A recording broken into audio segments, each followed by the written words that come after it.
How to import blog content into Squarespace.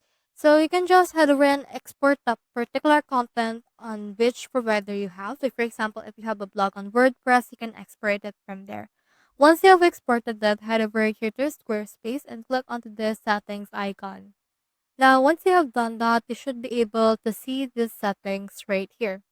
So what we can do is we can head over and then just go right here to the options that we have here as well. You have in here this import and export content. Click on that. And then in here, click onto this import. And then just use WordPress, Tumblr, or Blogger, depending on which content platform you want to add. So for example, if you choose WordPress right here, you can just input right the URL. Then just log in from here and then add the password. If you want the advanced, you can just add in here the file that we have exported from WordPress. And then once you have added that, head over and then click on this begin import in order to start the import process.